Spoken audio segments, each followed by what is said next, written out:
Hello everyone, once again, welcome to our YouTube channel Academic Hub.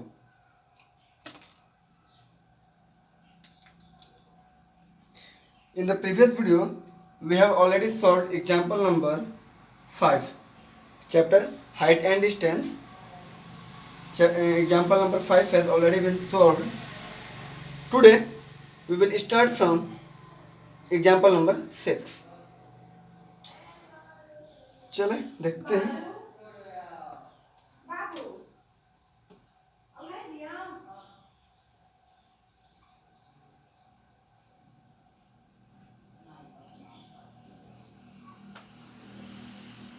Clear. Question है example number 6 का. हमारा example 6 का जो question दिया हुआ है, क्या दिया है? एक बहुमंजिले भवन के शिखर से देखने पर एक 8 मीटर ऊंचे भवन के शिखर और तल का अवनमन कोण क्रमशः 30 डिग्री और 45 डिग्री है. तो बहुमंजिले भवन की ऊंचाई और दो भवनों के बीच की दूरी ज्ञात करें.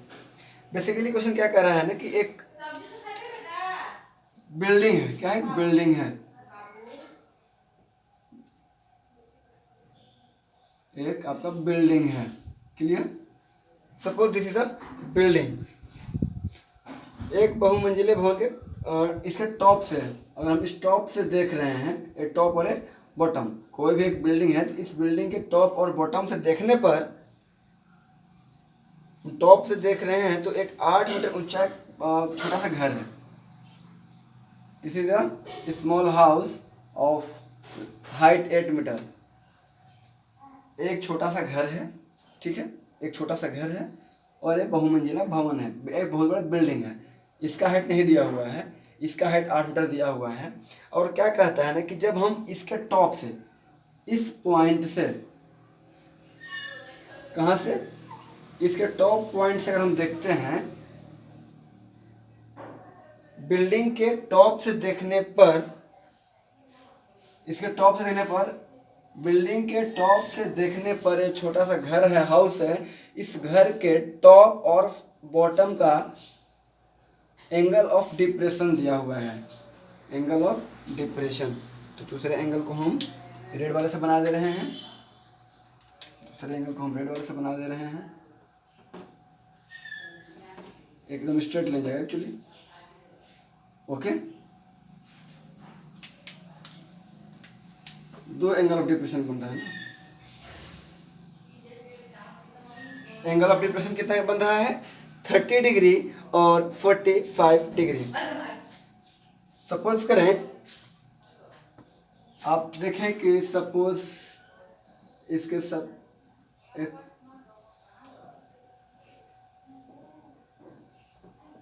ठीक है ना, तो कितना दिया एंगल ऑफ डिप्रेशन? यहाँ पे देखिए, ये जो एंगल ऑफ डिप्रेशन है, ये आपका है 30 डिग्री और टॉप के पास बन रहा है 30 डिग्री और बॉटम पे बन रहा है 45 डिग्री. दो एंगल ऑफ डिप्रेशन दिया हुआ है. देखें, इसके टॉप से देख रहे हैं, बिल्डिंग के टॉप से इस हाउस के टॉप और बॉटम का एंगल ऑफ डिप्रेशन मीन्स अवनमन कोण दिया हुआ है 30 degree and 45 degree. Then we have to find the length of this building. Clear. Suppose करते हैं कि ए बी क्या है? ए बी हमारा बिल्डिंग है. सी डी एक छोटा सा घर है, हाउस है. ठीक है. ए बी को हम लोग मान लेते हैं building. A B is building, Hindi में इमारत. ठीक है. और इसे हम छोटा सा घर मान ले रहे हैं, हाउस. ठीक है. ए भी दिया हुआ है, height of the house is 8 metre. Then we have to find the height of building and the distance between building and house. चले हम देखते हैं.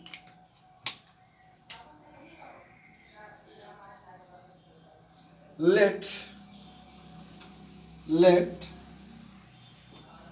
AB be the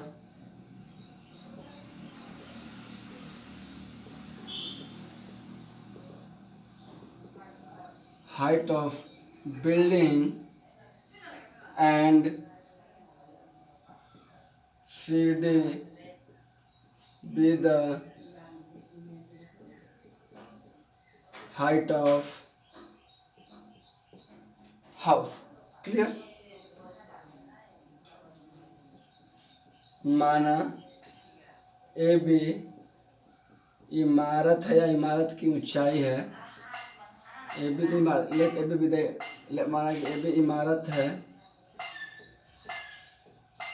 तथा सी डी घर है। एक और बात देखिए, आप याद रखिएगा कि जो यहाँ पे जो एंगल बनेगा ना, अगर एंगल ऑफ डिप्रेशन अगर यहाँ से 45 बन रहा है तो वही एंगल जो यहाँ पे बनेगा 45 डिग्री बनेगा, क्योंकि इस लाइन के ए लाइन और इस लाइन के बीच एंगल 45 डिग्री, तो इस लाइन और इस लाइन के बीच एंगल 45 डिग्री। अब आप बोलेंगे कि सर हम ऐसे कैसे मान लें? आपने कह दिया तो हम कैसे मान ले कि अगर ए 45 है तो ये भी 45 डिग्री होगा। तो देखिए हम यहाँ जो भी कर रहे हैं लॉजिकल बात कर रहे हैं, ऐसा नहीं है कि कुछ अपना मन से हम बोल देंगे। क्लास 6 में, हाँ क्लास 6 में एक बात पढ़े होंगे कि अगर दो पैरेलल लाइन है, दो पैरेलल लाइन, कोई एक तिर्यक रेखा, कोई एक रेखा ऐसे क्या कर रही है, काट रही है, बाइसेक्ट कर रही है, तो इनका जो इंटीरियर एंगल होता है ना, एकांतर कोण, ये एंगल बराबर होते हैं। ये एंगल क्या होते हैं? बराबर होते हैं। हमने चीज पढ़ रखा है। और ये लाइन क्या है? पैरेलल है। ये दोनों लाइन क्या है? एक्चुअली पैरेलल है। This line and this line is parallel, ये दोनों पैरेलल है। यहाँ पे एक लाइन दोनों कट कर रही है, अगर कोई एक लाइन कट करती है तो यहाँ वाला एंगल, इंटीरियर एंगल, ए वाला एंगल और ए वाला एंगल क्या होता है? बराबर होता है। बात समझ में आ गई? तो हम इसीलिए यहाँ पे जो 45 डिग्री बना था वो सेम एंगल यहाँ पे भी 45 डिग्री बनेगा। ये बात समझ में आई कि आखिर ये 45 डिग्री यहाँ पे था तो यहाँ पे 45 डिग्री कैसे आ गया? कोई भी बात बिना लॉजिकल हम नहीं बताएंगे, ठीक है? ये बात समझ में आ गई कि अगर ए 45 डिग्री है तो ये भी 45 डिग्री होगी। दूसरी बात, हमें दिख रहा है कि ए लाइन, और देखिए अगर एक और लाइन हम क्या करते हैं ना, एक लाइन हम ड्रॉ करते हैं पैरेलल, एक लाइन पैरेलल हम ड्रॉ करते हैं, इसका नाम ई दे देते हैं। हम ड्रॉ करते हैं कि C E parallel to A M, A M जो है सी ई के पैरेलल ड्रॉ कर रहे हैं। अगर ऐसा हम किए तो यहाँ पे जो 30 डिग्री बन रहा है, देखिए यहाँ पे एम ए सी जो 30 डिग्री बन रहा है, तो एंगल ए सी ई बराबर भी 30 डिग्री होगा, क्योंकि ये दोनों क्या हो जाएगा? दोनों पैरेलल लाइन है और यहाँ पे लाइन क्या कर रहा है? दोनों को कट कर रही है, तिर्यक रेखा, ठीक है? अगर इसे कट करेंगे तो this angle will be your 30 degree. Same concept अब समझ में आ गया होगा। खैर यहाँ पे समझने के लिए था, इतना एग्जाम में लिखना नहीं है। बस ध्यान में ये रखना है कि अगर इस रेड वाले के साथ कितना था 45 डिग्री, तो यहाँ भी रेड वाले के साथ 45 डिग्री, यहाँ पे 30 डिग्री ब्लू वाले के साथ, तो यहाँ पे भी 30 डिग्री ब्लू वाले के साथ। क्लियर? अब क्या क्या दिया हुआ है उस बात को हम लोग लिख लेते हैं। गिवन मतलब दिया हुआ है। क्या क्या दिया हुआ है? एंगल, हम सिर्फ किसी को लिखते हैं ना, ए सी ई, एंगल ए सी ई बराबर 30 degree. Angle B D A, angle B D A बराबर 45 डिग्री। लेंथ सी डी बराबर 8 मीटर। तो हमें फाइंड करना है, देन हमें क्या फाइंड करना है? हमें फाइंड करना है length of the building A B. A B बराबर व्हाट? एंड बिल्डिंग और घर के बीच का distance that is B D. A B बराबर व्हाट एंड बी डी बराबर what? We have to find this two things. Once again हम वही काम करेंगे जो अब तक करते आए हैं।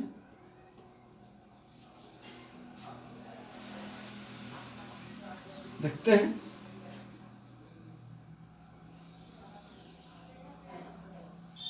चले सबसे पहले हम क्या ले लेते हैं ना,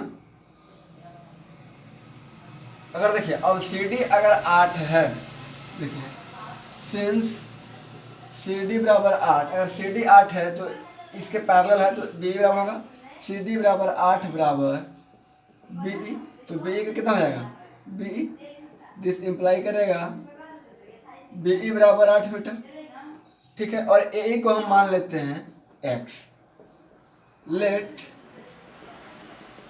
ए बराबर एक्स मीटर, लेट ए बराबर एक्स मीटर। फ्रॉम ट्रायंगल, अब हम दो ट्रायंगल लगाएंगे, एक ए सी ई, एक ऊपर वाला ट्रायंगल और एक ए डी बी। इन दोनों ट्रायंगल में जो ट्रिग्नोमेट्रिक रेशियो है उसे हम यूज करेंगे और हमें जो निकालना है उसे हम निकाल लेंगे, ठीक है। तो फ्रॉम ट्रायंगल ए सी ई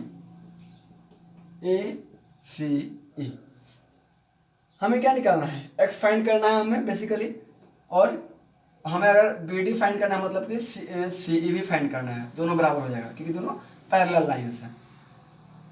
चले तो देखिए एंगल के सामने वाली भुजा परपेंडिकुलर और एंगल का एडजेसेंट साइड बेस, सामने वाली भुजा को क्या बोलते हैं परपेंडिकुलर और एडजेसेंट साइड को क्या बोलते हैं बेस। तो परपेंडिकुलर और बेस के बीच रेशियो कौन देता है, ratio between perpendicular and base is given by tan theta. So tan theta, और थीटा ये कितना है 30 डिग्री, तो tan 30 डिग्री बराबर परपेंडिकुलर क्या है हमारा ए बाई बेस की जगह सी, ठीक। tan 30 बराबर होता है 1/√3। अब तक तो आप लोग को याद हो चुका होगा, विच इज इक्वल्स टू, और ए बराबर एक्स, सी ई नहीं मालूम है तो सी ई लिखते हैं, सी ई बराबर √3x metre. Call it equation number 1, ठीक है, call it equation number 1। Next, from triangle A D B, from triangle A D B, यहाँ पे भी एंगल के सामने वाली साइड को क्या बोलेंगे परपेंडिकुलर, एडजेसेंट साइड को बेस। बेसिकली हमको बी डी निकालना है और बी डी और सी ई बराबर है, तो परपेंडिकुलर और बेस के बीच का रेशियो हमें कौन देता है tan देता है। तो यहाँ पे देखिए tan 45 डिग्री बराबर perpendicular A B divided by B D, tan 45 is 1, this is equals to A B का लेंथ क्या होगा, यहाँ से यहाँ x और ये 8, x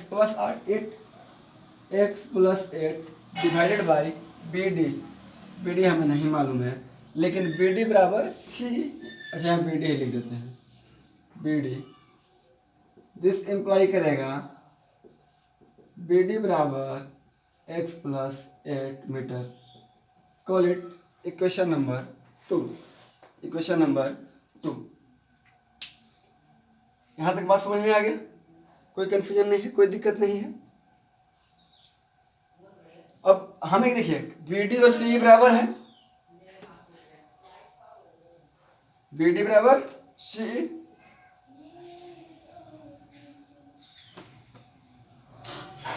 सिंस बी डी बराबर सी, तो बी डी का क्या है x plus 8, this implies x plus 8 बराबर √3x, और दिस, अब देखिए x को एक तरफ कर देते हैं, दिस इंप्लाई करेगा x को इधर भगा देते हैं, √3x माइनस x बराबर 8, यहाँ से x कॉमन ले लेंगे, √3 माइनस 1 बराबर x कॉमन ली तो √3 माइनस 1 बचा, और दिस इंप्लाई करेगा x बराबर 8/√3 माइनस 1, इतना मीटर। इतना तक भी आंसर लिखेंगे तो आपका सही होगा, कहीं कोई गड़बड़ नहीं है, कोई दिक्कत नहीं है। लेकिन मैं भी एक और एक आंसर दिया होगा आपका, वो भी हम बता दे रहे हैं, कुछ नहीं इसका रैशनलाइज कर दे रहे हैं। x बराबर 8/√3 - 1, इसको मल्टीप्लाई और डिवाइड कर देंगे √3 + 1 से। क्या किया? मल्टीप्लाई और डिवाइड कर दिया। तो this is equals to 8 times √3 + 1 by a - b into a plus B, a square minus B square, a minus B into A plus B बराबर a square minus B square. तो √3 का square a square minus B square 1 का square, this is equals to 8 times √3 + 1 by √3 का square 3 - 1 2, 2 4 8, x बराबर 4 times √3 + 1, x बराबर √3 + 1। तो हमें क्या क्या फाइंड करना है? चले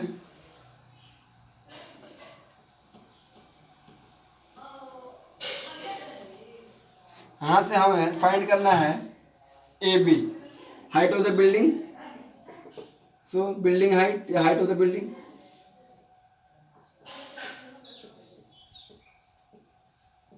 हाइट ऑफ द मैंने हम इमारत की ऊंचाई। क्या हुआ? इमारत की ऊंचाई।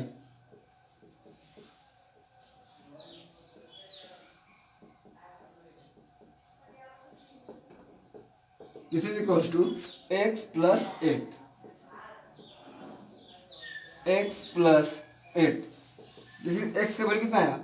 4 into √3 + 1, 4 times √3 + 1 + 8, this is equals to 4√3, 4 से √3 में मल्टीप्लाई करेंगे 4√3 + 4 + 8, दिस इज इक्वल्स टू 4√3 + 12। यहाँ से 4 common, √3 +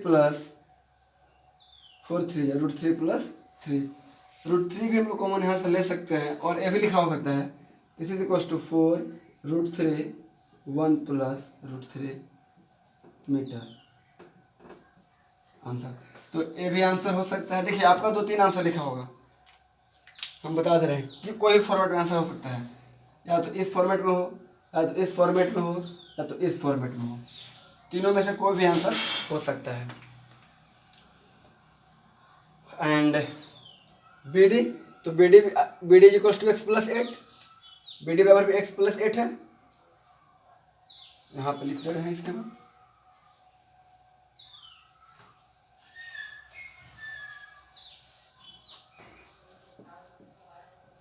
also be D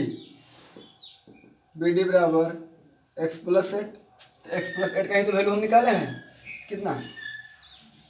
4√3 + 12 metre answer. दोनों आंसर आ गया, बी डी भी निकल गया और हमारा height of the building A B, height of the building A B भी निकाल दिए और बी डी भी निकाल दिए। Clear to you all? कोई कंफ्यूजन नहीं है किसी पॉइंट पे?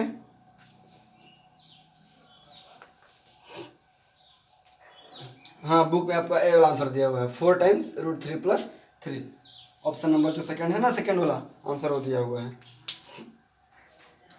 क्लियर हो गया होगा? चलिए ठीक है, आगे की ओर चलते हैं।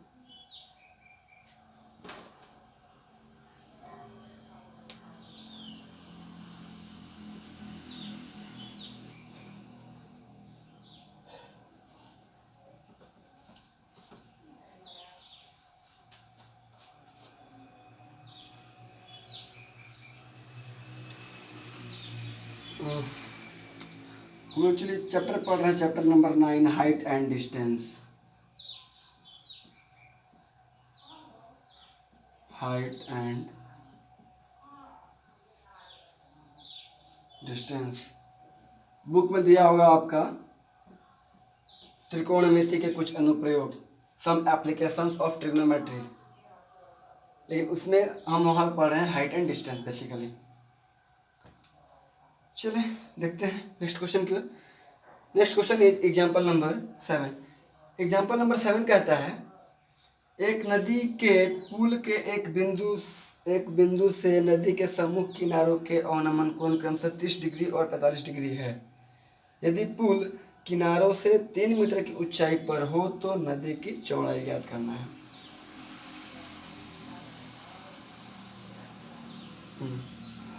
नदी के पुल है ना, एक नदी के पुल के एक बिंदु से नदी के सम्मुख किनारों का अनुमान कोण। ठीक, चलिए हम आपको यहाँ समझा देते हैं अच्छे से जो भी है। एग्जाम्पल 7 देखें, सपोज करें कि ये आपका एक नदी है, तो नदी के ऊपर एक पुल भी बना होगा। ठीक, यहाँ पे था, ये एक रोड है। सपोज करें कि ये आपका रोड है, क्या है, रोड है। ये आपका क्या है, नदी है, रिवर। ठीक, मान लीजिए यहाँ पे क्या है, रिवर है। और फीलिंग नहीं आ रहा है, फीलिंग तो नदी में क्या होता है, पिलर होता है ना जी। देखिए ये आपका पिलर हो गया, तो पिलर कैसा रहेगा, स्ट्रेट, तो एक स्ट्रेट पिलर। और फीलिंग आ रहा है नदी वाली। चलिए यहाँ पे पानी नीचे है, मतलब इधर सा पानी है। अब और फीलिंग आ गया। ये दोनों यहाँ से यहाँ तक क्या है, पुल है, और पुल के इधर रोड गया, इधर रोड गया, यहाँ पे क्या है, पुल है। तो इस नदी के ऊपर एक पुल है, और नदी के पुल के एक बिंदु, सपोज कोई एक पॉइंट है, हम एक को एक पॉइंट मान लेते हैं। इस पॉइंट से जो साइड जो है ना, यहाँ से दोनों साइड का दिया हुआ है क्या, एंगल ऑफ डिप्रेशन, अवनमन कोण दिया हुआ है। देखिए यहाँ से एंगल ऑफ डिप्रेशन दिया हुआ है, क्या दिया हुआ है, angle of depression. Angle of depression नहीं बनेगा, नीचे की ओर बनता है एंगल ऑफ डिप्रेशन, बताए हैं। और एलिवेशन होता है तो ऊपर की ओर, डिप्रेशन नीचे की ओर। तो एंगल ऑफ डिप्रेशन, अवनमन कोण बनेगा कितना, डिप्रेशन दिया हुआ है, अवनमन कोण दिया हुआ है 30 degree and 45 degree. This is 30 degree and this is 45 degree. इस पॉइंट से दोनों किनारे का क्या दिया हुआ है, एंगल ऑफ डिप्रेशन दिया हुआ है। और दिया हुआ है कि पुल किनारों से 3 मीटर की ऊंचाई पर स्थित है। दूसरा बात क्या बोला है कि ये जो पुल है यहाँ से कितनी हाइट पे है, 3 मीटर, मतलब कि ये हाइट दी हुई है आपकी 3 मीटर। पुल से मतलब नीचे नदी का जो किनारा है वहाँ से पुल का ऊंचाई कितना दिया हुआ है, 3 मीटर। तो हमें फाइंड करना है नदी की चौड़ाई। We have to find this length, we have to find this length. अच्छा, इस पॉइंट से हम क्या करते हैं, एक ड्रॉ करते हैं सीधा परपेंडिकुलर, एक परपेंडिकुलर ड्रॉ कर दिए। तो देखिए ये जो लाइन और ये दोनों लाइन क्या है, पैरेलल लाइन है। और अगर यहाँ पे एक लाइन क्या कर रहा है, कट कर रही है, तो जब कट करेगी तो इंटीरियर एंगल जो होता है, इंटीरियर एंगल क्या होगा, बराबर होगा एकांतर कोण। ए वाला अगर 45 डिग्री तो this angle will be 45 degree. Similarly अगर यहाँ पे 30 डिग्री तो यहाँ भी 30 डिग्री, क्योंकि ये जो लाइन गया है ना, पैरेलल लाइन है। This line and this line is parallel, दोनों क्या है, पैरेलल है। अगर पैरेलल है तो ये दोनों एंगल बराबर होंगे। ये एंगल 45 तो एंगल भी 45। इसका हम नेमिंग चलिए कर देते हैं, A B C D E F. ठीक, समझ में आ गई बात बाकी बात को लिख देते हैं। लेट, यहाँ पे लिखते हैं, let A B be the, let A B be the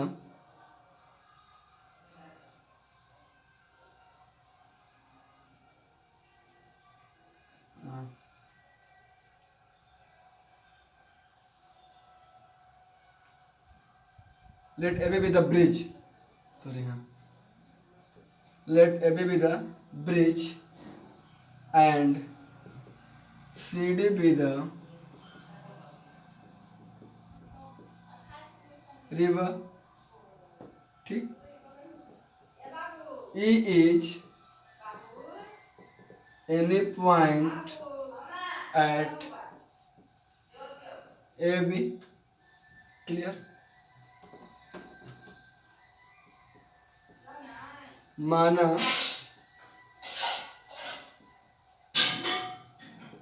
A B पुल है तथा सी डी नदी है। ई पुल ए बी पर कोई एक बिंदु स्थित। ठीक है, चल करके पढ़ाई करें, कोई दिक्कत नहीं है। क्या बोल रहे हैं कि let A B be any bridge. A B कोई पुल है, सी डी नदी है, ई कोई एक पॉइंट है। हाइट दिया हुआ है, यहाँ पे लिख देते हैं। गिवन मतलब बी सी बराबर ए बराबर ए डी, तीनों बराबर हो जाएगा। मतलब कि कुछ भी ले लें, ए डी बराबर ई एफ बराबर बी सी 3 मीटर।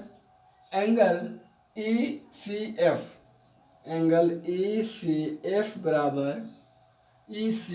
बराबर 45 degree.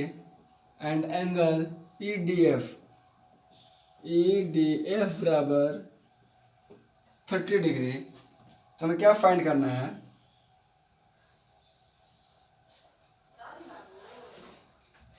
To find,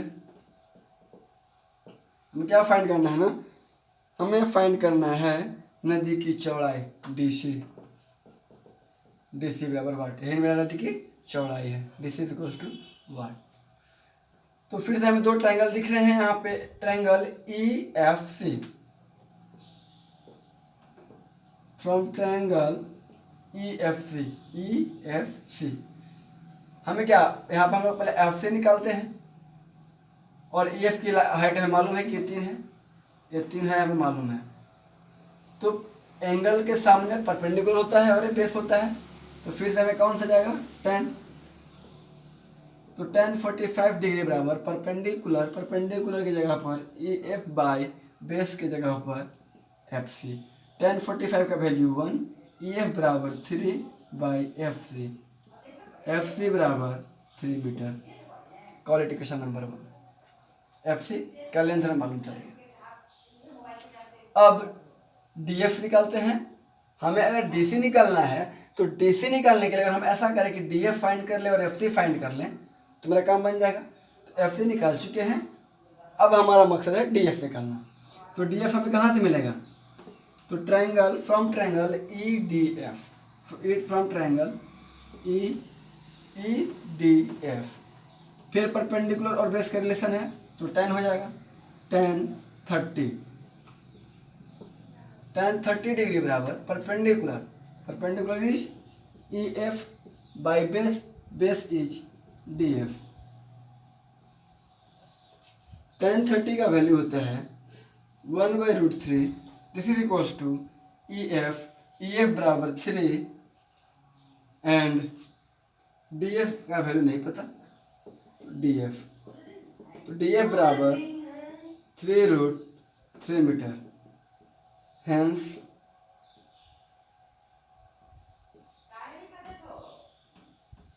width of river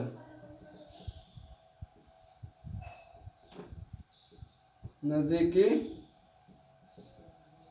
चौड़ाई बराबर क्या है, D C. This is equals to D F plus F C.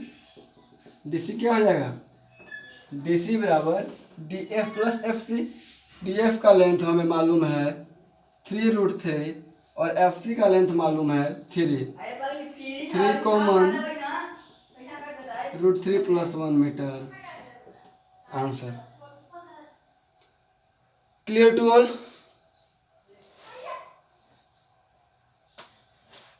Hope there is no confusion at all, किसी पॉइंट पे कहीं पे भी। चलते हैं अब अगले एग्जांपल्स की ओर।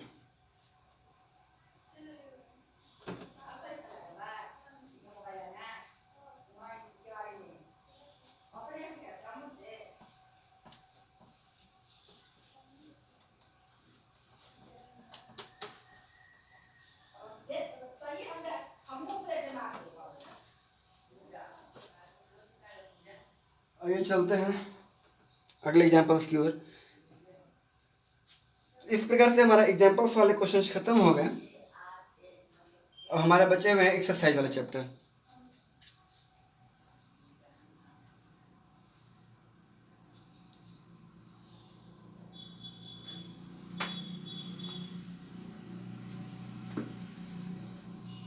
तो आज कुछ एक्सरसाइज के कुछ क्वेश्चन हम लोग करेंगे, ऐसा नहीं है क्योंकि 16 क्वेश्चन हैं तो देखते हैं कैसा कर देते हैं। आज तो 3 क्वेश्चन करते हैं एक्सरसाइज के एंड देन जो रेस्ट हमारा बचेगा, हाँ 16 मतलब कि 7 2 14 14 आज 2-3 क्वेश्चन कर देते हैं, रेस्ट अगले और आगे वीडियो में करेंगे क्योंकि बहुत ज़्यादा हेक्टिक हो जाएगा।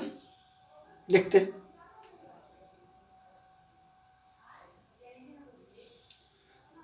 आते हैं एक्सरसाइज की ओर और हमारा है एक्सरसाइज 9.1 फ्रॉम NCERT। पहला क्वेश्चन है, सर्कस का एक कलाकार एक 20 मीटर लंबी डोर पर चढ़ रहा है जो अच्छी तरह से तनी हुई है और भूमि पर सीधे लगे खंभे के शिखर से बंधा हुआ है। यदि भूमि अस्तर के साथ डोर द्वारा बनाया गया कोण 30 डिग्री हो तो खंभे की ऊंचाई ज्ञात करें। देखिए बेसिकली क्या क्वेश्चन कह रहा है ना, क्वेश्चन हम बता दे रहे हैं by using diagram. This is एक आपका खंभा दिया हुआ है, this is a pole. Question ये कह रहा है कि एक पोल है, ठीक, और ये सर्कस में कैसे होता है, एक पोल रहता है और यहाँ से कोई एक रस्सी बंधी हुई रहती है एकदम टाइट। सर्कस में गए होंगे, देखे होंगे आप लोग, ठीक है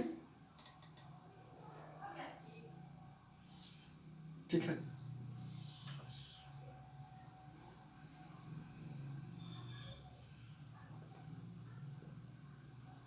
यही होता है, एक पोल होता है और कहीं दूर पॉइंट, टॉप पॉइंट से एक रस्सी बंधी होती है पूरी टाइट। क्वेश्चन यही कह रहा है कि सर्कस है, सर्कस में एक पोल है और ये आपका क्या है, रोप है। दिस इज अ रोप, रस्सी, एक रस्सी है जो कि पूरा टाइट बंधी हुई है, रस्सी है जो कि क्या है, टाइट बंधी हुई है एक पोल के सहारे। और क्या कर रहा है कि इस जो क्या है, अर्थ, ये अर्थ और रोप के बीच क्या दिया हुआ है, एंगल दिया हुआ है। रोप और एंगल के बीच का, रोप और अर्थ के बीच का एंगल दिया हुआ है 30 डिग्री और इसका लेंथ दिया हुआ है 20 मीटर। 20 मीटर रोप का जो लेंथ है कितना है, 20 मीटर लेंथ है दिया हुआ है, ठीक। तो हमें फाइंड करना है हाइट ऑफ द पोल। समझ में आ गया बात? देखिए जल्दी से क्वेश्चन तो समझा दे रहे हैं। सर्कस है तो सर्कस में क्या होता है, यही होता है भाई कि एक पोल होता है और एक रस्सी बंधी हुई होती है। जो सर्कस का जो कलाकार है, जो आर्टिस्ट है, artist of the circus, he is trying to climb on the rope. इस रोप के सहारे चढ़ने की कोशिश कर रहा है। इस रोप की लेंथ दी हुई है 20 मीटर और एंगल दिया हुआ है। लिख देते हैं हम लोग जल्दी से, लेट ए बी, खंभा, पोल में खंभा, let A B the pole and AC be the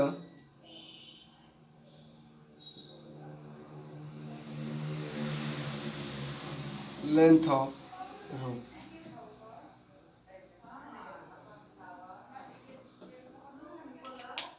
लिखते चलिए, थोड़ा सा कलरफुल लिखते हैं। माना ए बी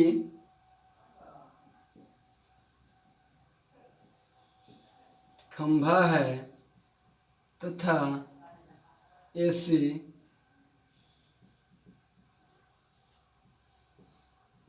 रस्सी है।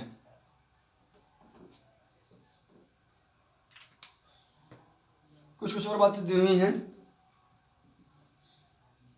तो जो बातें दी हुई हैं तो हम लोग लिख लेते हैं। क्या दी हुई है, AC AC बराबर 20 मीटर, एंगल BCA, BCA बराबर 30 डिग्री। टू फाइंड, हमें क्या फाइंड करना है, हमें ज्ञात करना है, ज्ञात करें AB बराबर वाट। यही पोल का हाइट है AB। देखिए आप एक बात हमें बताएंगे, इस एंगल के रेस्पेक्ट में, इस एंगल के रेस्पेक्ट में, with respect to angle AB क्या हो जाएगा, AB हमारा क्या हो जाएगा, परपेंडिकुलर। और ये यहाँ पे 90 डिग्री है, अगर ये 90 डिग्री है तो ये हाइपोटेनियस। ठीक है, तो हमें रिलेशन किसके बीच निकालना है, परपेंडिकुलर और हाइपोटेनियस के बीच। और अब बताएं कि परपेंडिकुलर और हाइपोटेनियस के बीच का रिलेशन हमें कौन सा ट्रिग्नोमेट्रिक फंक्शन देता है, बता दें। परपेंडिकुलर और हाइपोटेनियस के बीच कौन सा ट्रिग्नोमेट्रिक फंक्शन हमें रिलेशन देता है।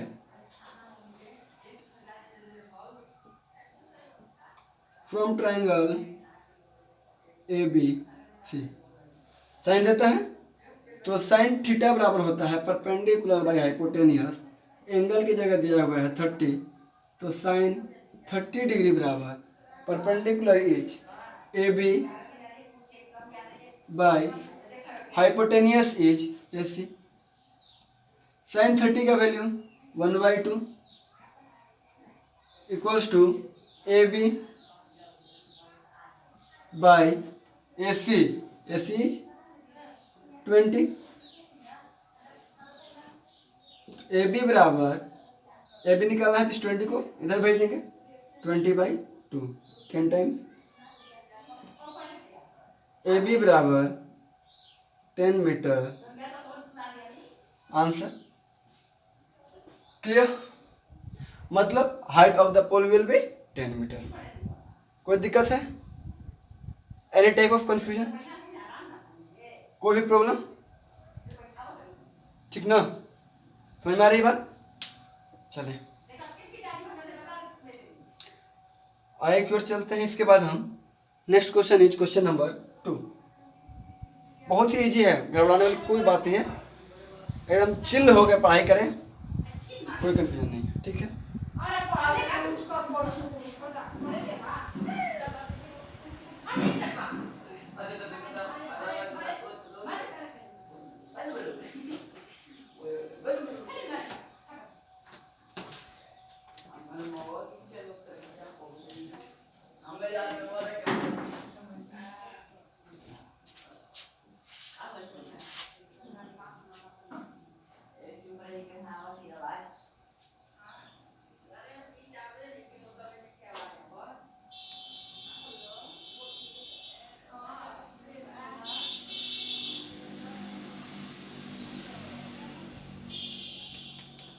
Next is your question number 2. Question number 2.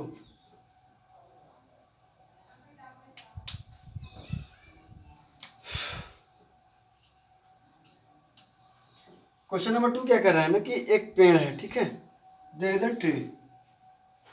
Suppose करें कि यही एक पेड़ है। अब ये नहीं समझना है कि पेड़ मतलब साइड से टेढ़ा है मेढ़ा है, ये बात नहीं सोचना है। हम ये मान के चले कि जो हमारा पेड़ है, ट्री है, एकदम सीधा है, ठीक है। चलिए हम माने कि हमारा जो पेड़ है क्या है, एकदम सीधा है, 90 डिग्री पे है, ठीक। आंधी आया तो आंधी हमसे क्या बीच से टूट गया। आंधी आने के कारण ये जो पेड़ था यहाँ बीच से टूट गया, तो टूट जाएगा तो ये जो पार्ट है ये तो नीचे की ओर झुक जाएगा। टूटने के बाद क्या होगा, ये जो पार्ट है ये तो नीचे की ओर झुक जाएगा, ठीक। ये पार्ट से यहाँ पे झुक गया। ये हमारा अर्थ लेवल है, अर्थ का लेवल है। मतलब कि पहले मेरा इनिशियल पेड़ था AB, ठीक है। M पॉइंट पे टूट गया और N पॉइंट पे आके टच करने लगा इसका जो A पॉइंट था। मतलब कि अब बेसिकली ये जो A पॉइंट था वो कौन सा है, N। मतलब A पॉइंट और N पॉइंट बराबर है। ये M का लेंथ और M N का लेंथ बराबर हो जाएगा। और इसके साथ से यहाँ पे 30 डिग्री कोण बनाने लगा। जब जमीन से टच करने लगा तो 30 डिग्री का एंगल बनाने लगा। पेड़ के पाद बिंदु की दूरी जहाँ पेड़ से कर। दूसरा बात, ये जो पेड़ का जो फुट था, इस फुट से लेकर के जहाँ पे टच कर रहा है वो डिस्टेंस हमें दिया हुआ है। That distance is your 8 metre दिया हुआ है। तो हमें फाइंड करना है height of the tree. Let A B the tree, ठीक है। फिजिक्स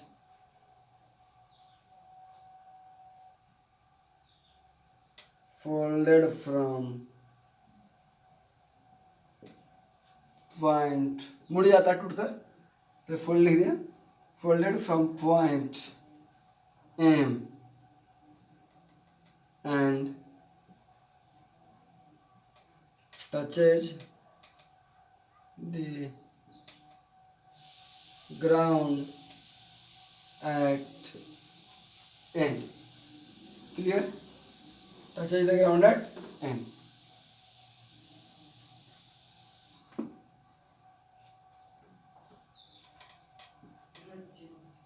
माना ए बी कोई पेड़ है जो एम बिंदु पर टूटकर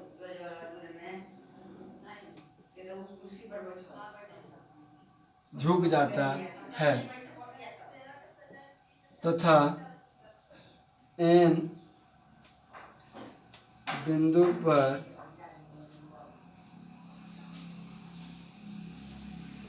जमीन को स्पर्श करता है। क्या दिया है? चलो समझ लिए। ए बी पेड़ था, एम पॉइंट पे टूट गया, दैट्स वाई ए जो ए पॉइंट था एन पॉइंट पे आकर ग्राउंड को टच करने लगा। और क्या दिया हुआ है? यहाँ पे दिया हुआ है एंगल बी एन एम बराबर 30 डिग्री और बी एन बराबर 8 मीटर। ये क्वेश्चन में दिया हुआ था कि जो ट्री है ना, ट्री के फुट पॉइंट से जिस पॉइंट पे ए पॉइंट टच करने लगा, अब टॉप पॉइंट माने पेड़ का फुट पॉइंट क्या था? बी, पाद बिंदु बी था और ए यहाँ एन पे टच करने लगा, तो ए डिस्टेंस दिया था 8 मीटर। इसका मतलब हो गया कि इस बी पॉइंट से लेकर के एन पॉइंट की दूरी हुई थी 8 मीटर। तो हमें फाइंड करना था, देन फाइंड ए बी बराबर 1। तो देखिए ए बी फाइंड करने का मतलब हो गया कि हमें ए निकालना है और ए निकालना है, ठीक। तो अगर हम लोग ए पॉइंट निकाल रहे हैं और ए हम इसके ए बराबर कौन सा है? ए एम बराबर एम एन। ए एम का हाइट बराबर एम एन का हाइट। अगर देखने में नहीं लग रहा है तो थोड़ा सा और हाइट दिखा, थोड़ा सा और लंबा कर दे रहे हैं। अब लग रहा है? अब लगने लगा, इसको ए पॉइंट बोले। तो ए एम बराबर एम एन है। तो अगर हम लोग एम बी निकाल दें और एम एन निकाल लें तो हमारा हाइट निकल जाएगा, क्योंकि ये जो पार्ट है एम एन पार्ट जो झुका हुआ है, यही पार्ट था ए एम। ये जो पार्ट टूटा वही पार्ट टूट करके नीचे झुक गया है, ठीक है।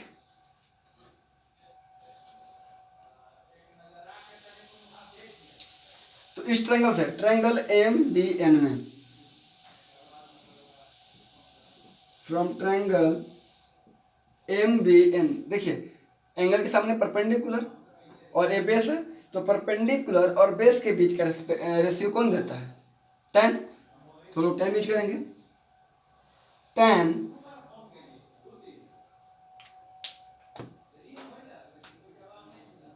tan 30 degree, this is equals to perpendicular is your M B by base is B N. tan 30 1/√3 this is equals to M B हमें नहीं मालूम, तो एम बी की जगह एम बी और बी एन की जगह 8, तो एम बी बराबर हो जाएगा 8 ऊपर की ओर आ जाएगा 8/√3 मीटर। एम बी बराबर 8 ऊपर की ओर, कोई कंफ्यूजन नहीं है यहाँ पे। अब आगे की ओर आते हैं, हमें क्या निकालना है एम एन। तो परपेंडिकुलर और हाइपोटेनियस के बीच का रेशियो कौन देगा, साइन। तो आइदर हम लोग M B by M N कर दें या फिर बेस बाई हाइपोटेनियस कर दें, मतलब कि B N by M N कर दें तो भी निकल जाएगा। हम लोग साइन लगा देते हैं एंड साइन थीटा बराबर होगा साइन 30 डिग्री बराबर कॉस को ले लेते हैं, क्योंकि यहाँ पे एक्चुअली हमें 8/√3 दिख रहा है, इसलिए हम लोग सीधे कॉस को ले लेते हैं। तो कॉस चूँकि इजी होगा इसलिए, नहीं तो हम लोग साइन से भी निकाल सकते थे, नो इशू एट ऑल। तो कॉस 30 बराबर बेस बाई हाइपोटेनियस। इस एंगल के रिस्पेक्ट में बेस कौन सा होगा, B N by hypotenuse M N. cos 30 is √3/2, this is equals to B N का हाइट 8 दिया हुआ है और एम एन नहीं दिया हुआ है, तो एम एन बराबर देखिए इधर को देखिए, इसको क्रॉस मल्टीप्लिकेशन करते हैं, तो एम एन इंटू √3 बराबर 8 इंटू 2 16, एम एन बराबर 16/√3, एम एन बराबर 16/√3। सो हाइट ऑफ ट्री, पेड़ ए बी की ऊंचाई ए बी बराबर क्या होगा, ए बी बराबर A M plus B M, A M plus B M, और ए एम बराबर क्या है M N, which is equals to M N plus B M. अब देखें यहाँ पे थोड़ा सा मिटा ही लेते हैं, एक बार तो लिख दी स्टार्टिंग में, अब कोई जरूरत है नहीं। तो ए बी बराबर ए एम क्या है, A M sorry M N बराबर 16/√3 प्लस बी एम बराबर 8/√3। इसको सॉल्व करेंगे, √3 16 plus 8 24/√3, this is equals to 8√3। देखिए अगर 3 होता तो 3 8 जा 24, 8 हो गया। चूंकि √3 है मतलब कि √3 बराबर क्या होता है, 3 बराबर √3 इंटू √3, ठीक है। तो √3 से डिवाइड करेंगे तो 8√3 होगा, ठीक है। अगर नहीं समझ में आया तो पूछ लीजिएगा आप, बस डिवाइड किया √3 से, तो this is equals to 8√3 metre. तो height of the tree will be 8√3 metre. Answer clear, समझ में आ गया। लगता है कि वीडियो आपके लिए हेल्पफुल है। अगर वीडियो आपके लिए हेल्पफुल है then please like the video and share as much as possible and subscribe the channel. अपने ज़्यादा से ज़्यादा लोगों को जोड़ें, ठीक है। हम आपसे इतना एक्सपेक्ट करेंगे कि आप ज़्यादा से ज़्यादा लोगों को जोड़ेंगे। चलिए बात बाकी जो है उसे हम अगली वीडियो में देखते हैं। लंबा वीडियो हो गया, धन्यवाद।